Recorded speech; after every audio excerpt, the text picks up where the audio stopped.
ચાલુ વર્ષે 15મી ઓગસ્ટ એટલે કે સ્વતંત્રતા દિનની ઉજવણીના ભાગરૂપે 10 ઓગસ્ટ 2024 શનિવારના રોજ રાજ્યની પ્રથમ તિરંગા યાત્રા રાજકોટ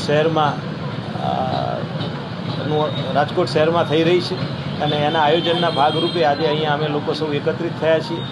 આપ જાણો છો એ રીતે આપણે આ બહુમાળી ભવનનો જે ચોક વિસ્તાર છે ત્યાં આગળથી તિરંગા યાત્રાનું આપણે પ્રસ્થાન કરાવીશું અને તિરંગા યાત્રામાં ગઈકાલે બધા જ પદાધિકારીઓ માનનીય મંત્રીશ્રીની ઉપસ્થિતિમાં રાજકોટ શહેરના સૌ સન્માનનીય નાગરિકો, બધી જ સંસ્થાઓ, તમામ NGO, શાળા સંકુલો, કોલેજ સંકુલો, તમામ યુનિવર્સિટી બધાની જ સાથે એક બેઠક કરેલી છે અને તિરંગા યાત્રાનો ઉત્સાહ ગઈકાલની બેઠક પરથી અમારો પણ બેવડાઈ ગયેલો છે.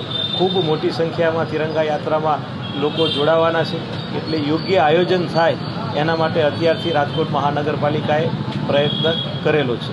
જે રીતે અમને માહિતી મળી છે તે મુજબ તિરંગા યાત્રાની અંદર ગુજરાત રાજ્યના માનનીય મુખ્યમંત્રીશ્રી ઉપરાંત કેન્દ્રીય મંત્રીશ્રીઓ, રાજ્ય સરકારના સન્માનનીય મંત્રીશ્રીઓ અને સૌ પદાધિકારીઓ પણ આ તિરંગા યાત્રામાં જોડાશે.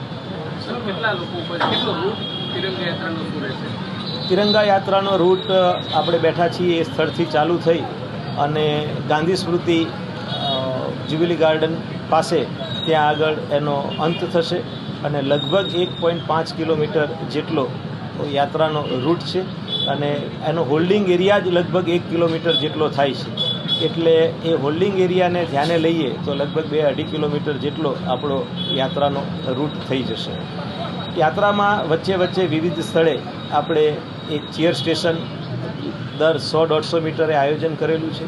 એ ચેર સ્ટેશનમાં યાત્રાનું અભિવાદન થશે અને દેશભક્તિના ગીતો, દેશભક્તિને લગતા ડાન્સ પરફોર્મન્સો વિવિધ વેશભૂષામાં યુવક સાંસ્કૃતિક સેવા દ્વારા સ્પેશિયલ આ માટે એરેન્જ કરેલા ગ્રુપ દ્વારા પ્રસ્તુત થશે.